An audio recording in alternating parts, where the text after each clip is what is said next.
Pulivendula ZPTC elections లో TDP అయితే ఘన విజయం సాధించిందని చెప్పొచ్చు. అలాంటిది జగన్ ఇలాకాలో టీడీపీ తడాకాయ అంటే చూపించారు. మరి దీని గురించి విశ్లేషించుకోవడానికి మనతో పాటు పొలిటికల్ అనలిస్ట్ శ్రీనివాస్ జొన్నలగడ్డ గారు ఇప్పుడు మనతో ఉన్నారు. నమస్తే సార్. నమస్కారం సార్, మరి ఫైనల్ గా చూసుకుంటే గనక పులివెందుల జెడ్పీటీసీ ఎలక్షన్స్ లో టీడీపీ మెజారిటీతో అయితే గెలుచుకుందని చెప్పొచ్చు. అలాంటిది రప్పారప్ప రాజకీయాలకు రప్పారప్ప సమాధానం ఇచ్చారంటారా? అండ్ అలాగే ఇంత మెజారిటీతో గెలవడము ఏ విధంగా చూడొచ్చు అంటారు? ముందుగా ప్రేక్షకులందరికీ 79 సంవత్సరాల స్వాతంత్ర్య దినోత్సవ వేడుకల సందర్భంగా నా శుభాకాంక్షలు తెలియజేసుకుంటున్నాను. అయితే ఇక్కడ మరో స్వాతంత్ర్యం కూడా వచ్చింది నిన్న పులివెందులకి 30 ఏళ్ల తర్వాత.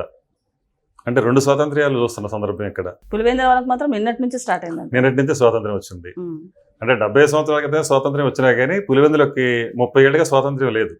ఆ స్వాతంత్రం లేని ఆ పులివెందుల ప్రజలకి నిజమైన స్వతంత్రం, స్వేచ్ఛ హక్కులు నిన్న పొందిందని నిర్భయంగా నిరాఘాటంగా చెప్పొచ్చు.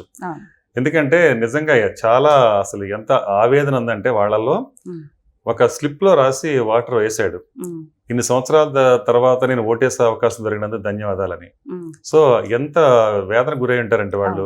సపోజ్ ఒక 18 సంవత్సరాలు వచ్చిన ఒక యువతి లేదా యువకుడు, వాళ్ళు ఓటు హక్కు ఉంటుంది. అట్లాంటి సందర్భంలో ఓటేద్దామని వాళ్ళు ప్రయత్నించినప్పుడు 30 ఏళ్ల క్రితం మాట, వాళ్ళు 18 ఏళ్ళు వచ్చినాయి, ఓటేద్దాం అనుకునే టైంకి అసలు ఓటేయటానికే లేకుండా 30 ఏళ్ల పాటు ఇలాంటి పరిస్థితి ఎదురైందంటే ఏమనుకోవాలి? అంటే వాళ్ళు ఇప్పుడు నడి వయసులో ఉంటారు, 48, 50.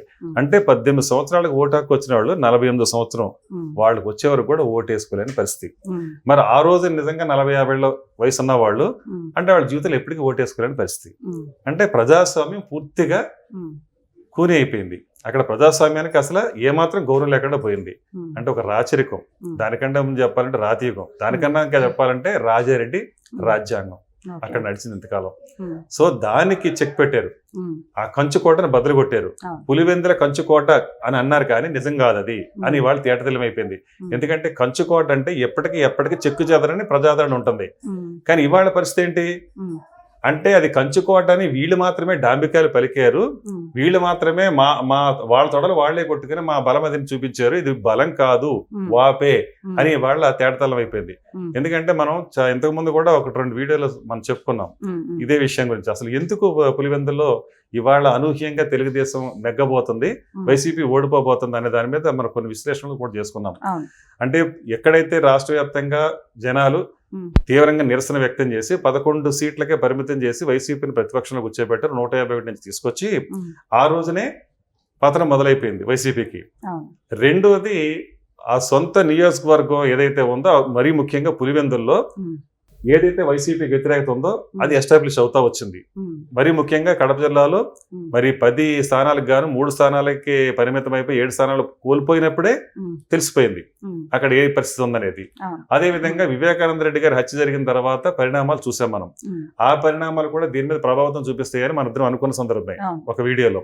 సో అక్కడ సునీత రెడ్డి గారు వచ్చినప్పుడు అంతకు ముందు రోజున ఒక తండ్రి జ్ఞాపకం కోసం ఒక జయంతి సందర్భంగా వచ్చినప్పుడు ఆవిడ మాట్లాడి వెళ్ళారు. దాన్ని కూడా రాజకీయం చేయాలని చూశారు వైసీపీ. సో అన్ని రకాలుగా రాజకీయం చేయాలని చూశారు కానీ కడాకరికి మాత్రం ఇంత ఘోర పరాజయం వస్తుందని వాళ్ళు కూడా ఊహించిన సందర్భం కాదు. స్వయాన బీటెక్ రవి ఆయన ఊహించలేని పరిస్థితి. ఆయన మాట్లాడాడు మీడియా ముందుకు వచ్చి. అంటే తెలుగుదేశం ఓటర్లు కానీ లేకపోతే కామన్ పీపుల్ కానీ వీటిలో ఇంతవరకు ఓట్లేస్తే ఈ పరిస్థితి ఉండదు, కానీ ఇంత మెజారిటీ వచ్చిందంటే వైసీపీలో ఎవరైతే ఉన్నారో వాళ్ళందరూ కూడా ఖచ్చితంగా వాళ్ళకి బుద్ధి చెప్పాలి అని వాళ్ళ మీద అసంతృప్తితో బయటకు వచ్చి వేసిన ఓట్లే. మొదటి నుంచి వాళ్ళు చెప్తున్నా కూడా నేను నమ్మలేకపోయాను కానీ నిజం చేసి చూపించారని చాలా సంతోషంగా చెప్పాడు ఆయన. దీన్ని బట్టి ఏమర్థం అవుతుందంటే పులివెందులలో వైసీపీ అనేది ఇక పతనం అయిపోయింది.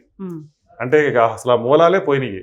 అంటే ఎక్కడైతే రాజారెడ్డి దగ్గర నుంచే రాజశేఖర రెడ్డి దగ్గర నుంచి వివేకానంద రెడ్డి వరకు ఒక హవా నడిచిందో ఆ హవా పూర్తిగా స్మాష్ ఇవాళ లేదు. అంటే దానికి కారణం ఏంటంటే ఒక భస్మాస్వరహస్తం లాగా తన ఎత్తి మీద తనే పెట్టుకున్నాడు జగన్మోహన్ రెడ్డి. సో ఈవేళ అక్కడ పార్టీనే లేకుండా చేసి తన ఉనికినే లేకుండా చేసుకున్న పరిస్థితి జగన్మోహన్ రెడ్డిలో నైరాసి ఇవాళ కనిపిస్తుంది. అందుకని ఇవాళ స్వాతంత్ర దినోత్సవం. మరి ఇవాళ స్వాతంత్ర దినోత్సవం అంటే ఘనంగా వేడుకలు జరుపుకుంటుంటే నువ్వు ప్రతిపక్షంలో ఉన్నా కానీ కనీసం నీ నియోజకవర్గంలో కన్నా వెళ్ళి ఒక జెండా ఎగరేయాల్సిన అవసరం ఉంది. నిజంగా నీకు దేశభక్తులు అయితే, నీకు దేశం మీద గౌరవం ఉంటే మరి పోయావా? లేదు. సజ్జల రామకృష్ణారెడ్డితో జెండా ఎగరేసే కార్యక్రమాలు పెట్టుకుని నువ్వు అక్కడతో తూతూ మంత్రం చేసావు, ఉమ్, మా అమ్మ అనిపించుకుంటున్నావు. ఉమ్, పెళ్లిళ్ళకి పేరెంటాలకు వెళ్ళిపోతాడు మళ్ళీ. ఉమ్, మొన్న భీమవరం పెళ్లికి వెళ్ళాడు, ఉమ్, నిన్న వచ్చేసి అనంతపురం మళ్ళీ ఉమ్, యథావిధిగా ఉమ్, రఫా బ్యాచ్ వేసుకుని వెళ్ళాడు. ఎంత గందరగోళం సృష్టించాడో చూసాం అక్కడ మనం. అవును, అవును, అక్కడికి వెళ్ళిన తర్వాత అందరు మహిళలు కూడా పాపం సమస్యలు పడిపోతే వాళ్ళ హాస్పిటల్ తీసుకెళ్లాల్సి వస్తుంది. పెళ్లికి వెళ్ళి లొల్లి. ఉమ్, ఉమ్, ఇక్కడ మార్కెట్ యార్డ్కి వెళ్తే పంట అంతా ధ్వంసం చేపిస్తాడు. ఉమ్, ఇలాంటి ఇంకా విచిత్రం ఏంటంటే ఉమ్, జనమంతా లక్షలాది మంది రాంబాబు ప్రెస్ ముందుకు వస్తాడు కదా. అవును, జగన్మోహన్ రెడ్డి అంటే లక్షలాది మంది అభిమానులు ఉన్నారు. తెలుగుదేశం మీద పూర్తి వ్యతిరేకత వచ్చేసింది సంవత్సరం తిరగకుండానే. ఉమ్, జగన్మోహన్ రెడ్డి పూర్తిగా అసలు ప్రజాబలం మరి ఆ విధంగా ఉవ్వెత్తున మరి పరవళ దొక్కుతుందంటే ఏదేదో ప్రాసలతో మాట్లాడాడు. ఉమ్, కానీ వాడు పులివెందులు ఏమైంది? ఉమ్, ఉమ్, సినిమా చిరిగిపోయిందిగా అవును, తెరా. అది అది అంటే వాస్తవం. ఉమ్, అది వాస్తవం అయితే ఈయన ఏదేదో చెప్తాడు. ఇంకా ఇదే అభిమన్ రాంబాబు నిన్న ఇంకా విచిత్రం ఏంటంటే పశ్చిమ బంగాల్లో ఎక్కడో రిగ్గింగ్ జరిగింది ఆ వీడియో పట్టుకొచ్చేసి ఉమ్, అది ప్లే చేసి ఎక్స్లో పెట్టాడు. ఉమ్, ఉమ్, ఇవాళ ఏమైంది? నవ్వుల పాలు అయ్యాడు కదా. అవును, సో ఇదేంటంటే ఉమ్, బూమరాంగ్ అయిపోతుంది ఏది చేసినా. ఉమ్, ప్రతిదీ కూడా అవాకులు చవాకులు, అబద్ధాలు, అసత్యాలు, దాన్ని నిజం చేయాలని ప్రయత్నాలు. ఉమ్, ఇంకా ఎంత ఫ్రస్ట్రేషన్ లో ఉన్నారంటే ఉమ్, ఇంకా వాళ్ళని డిఫెన్స్ చేసుకోలేని పరిస్థితిలో ఒక అంబటరాంబ ఒకడు ఏకనిరంజన్ లాగా ఇదివరకు కూడా అనుకున్నాం, ఇంకెవరు లేరు. ఉమ్, అతనే వచ్చి ప్రెస్ ముందు మాట్లాడతాడు. ఉమ్, మిగతా అంతా ఎవరికి వాళ్ళు కేసులు ఎదుర్కొంటానో జైళ్లలోనో ఉమ్, బేళ్లలోనో తిరుగుతా ఉన్నారు. ఉమ్, సో ఈ ఏకనిరంజన్ ఒకడు వచ్చి మాట్లాడుతూ ఉన్నాడు. ఉమ్, ఈ ఓవరాల్ గా మీరు చెప్పిన దాన్ని బట్టి, ఉమ్, ఇంతకుముందు మనం అనుకున్న దాన్ని బట్టి వీడియోలో కొన్ని చెప్పుకున్నట్టు ఉమ్, ఎన్నో ఫ్యాక్టర్స్ ఇవన్నీ ఒక ఎత్తు అయితే ఉమ్, వైసీపీని పూర్తిగా ఆవగించుకున్నారు ప్రజలు. ఉమ్. దాంతో ఈ పరిస్థితి, ఈ దుస్థితి.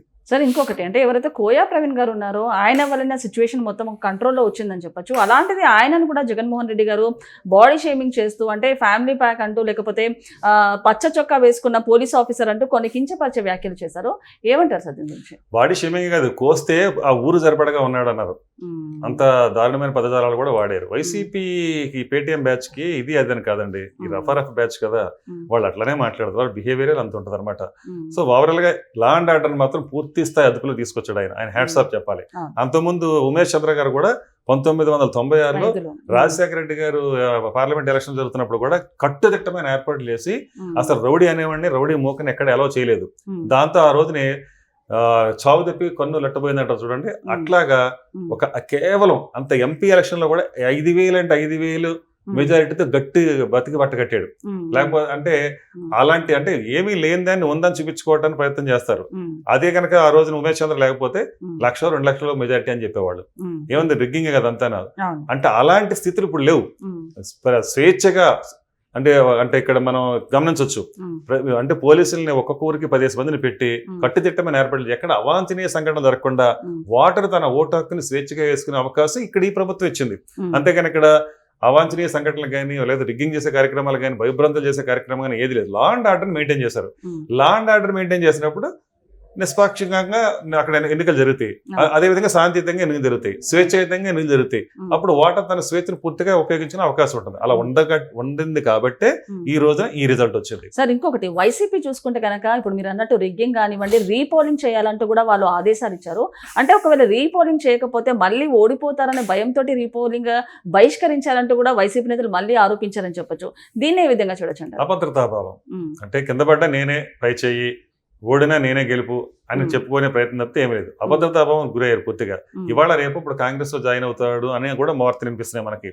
ఏదో రాహుల్ గాంధీతో బేరసారాలు చేయడానికి బొత్స సత్యనారాయణని ఇలా మధ్యలో మీడియేటర్ గా పెట్టుకున్నాడు అని అవి ఇవి కొన్ని వినిపిస్తా ఉన్నాయి. అందులో ఎంతవరకు వాస్తవం ఉందో లేదో మనం పక్కన పెడితే మొత్తంగా అయితే తాను అస్తిత్వాన్ని కోల్పోయి ఆ పార్టీ నిలబెట్టుకోగలుగుతాడా లేదా అని ఒక అభద్రతాభావం వచ్చిన తర్వాత ఆ పార్టీని విలీనం చేసేయాలా ఏదైనా పార్టీలోకి, కాంగ్రెస్ లోకి, ఇంకంతకంటే అవకాశం లేదు కదా. బీజేపీ ఎలాగో చేరదీసే అవకాశం లేదు. ఇలాగ మల్లగొల్లాలు పడుతున్నారని మాత్రం వినిపిస్తున్న వార్తలు. ఏదేమైనా రాబోయే రోజుల్లో ఇప్పుడు ఈ రిజల్ట్ చూసాం కాబట్టి ఈ 11 మంది కూడా ఉండరు. రాబోయే రోజుల్లో అందరూ ఖాళీ అయిపోతుంది పార్టీ, ఇంకా నేమ్ ప్లేట్ పెట్టాలి ఖాళీ అయిపోయిందని అన్న ఉద్దేశం మీద జనం చెప్పుకుంటా ఉన్నారు. చూడాలి ముందుకెళ్లే కొద్దీ ఇంకా పరిస్థితులు ఎలా దారితీస్తాయి అనేది. ఓకే సార్, నమస్తే. నమస్కారం.